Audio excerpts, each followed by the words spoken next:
39 అంటే సంతానం, 49 అంటే సంతోషం. 39 ఆంధ్రప్రదేశ్ తెలంగాణ. ఝాన్సీ రెడ్డి గారు పదే పదే అప్పులు అప్పులు అని చెప్తున్నారు కదా, మరి ఇంత అప్పుల్లో ఉండి ఎలా చేద్దాం అనుకుంటున్నారు? 6 గ్యారెంటీలు ఎలా అమలు చేద్దాం అనుకుంటున్నారు? అఫ్కోర్స్ సరే, ఇంకా 4 ఏళ్ళు ఉంది, 4 ఏళ్లలో చేస్తాము అంటున్నారు. బట్ ఆ చేయటానికి సంపద సృష్టికి ఎక్కడి నుంచి వస్తుంది? మన సీఎం గారు ప్లాన్ చేస్తున్నారు, తప్పకుండా అమలు చేస్తారని మాకు నమ్మకం ఉంది, చేస్తారు కూడా. సో అదనేది టైం పడుతుంది. సో అంతేగాని ఇప్పుడు మాకు కూడా 5 ఏళ్ళు ఉన్నాయి కదా, 5 ఏళ్లలో వాళ్ళు టైం ఇవ్వాలి కదా.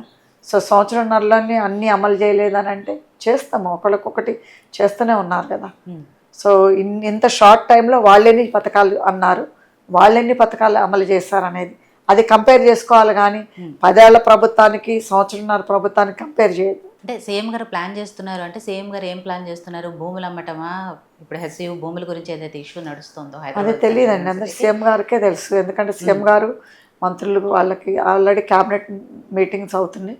సో తప్పకుండా వాళ్ళ ప్లాన్ వాళ్ళకుంటుంది. ఎందుకంటే ఇప్పుడు మేము ఇక్కడ ఎమ్మెల్యే లెవెల్లో కాబట్టి అక్కడ మాకు అక్కడ అంటే పైన ఏం ప్లాన్ వేస్తున్నారు, ఎట్లా తీసుకొస్తారు నిధులని తప్పకుండా తీసుకొస్తారు. ఎందుకంటే అంత తీసుకురాని వాళ్ళు అయితే ఈరోజు కాంగ్రెస్ ప్రభుత్వం 4 ఏళ్ల క్రితము లేకపోతే 3 ఏళ్ల క్రితము ఎట్లా ఉంది, ఈరోజు కాంగ్రెస్ పార్టీ ఎట్లా ఉంది అనేది మీకు తెలుసు.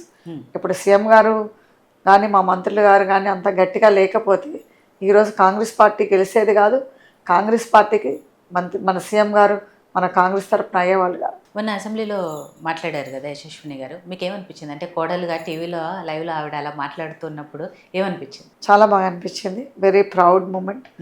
ఎందుకంటే యాక్చువల్గా నేను ఒరిజినల్ క్యాండిడేట్ ఉన్నాను, నాకు సిటిజన్షిప్ టయానికి రాకపోవటం వల్ల నా వారసత్వమైన కోడలు పెట్టాల్సి వచ్చింది. నేను ఏదైతే చేయలేకపోతున్నానో తనలో చూసుకుంటున్నా.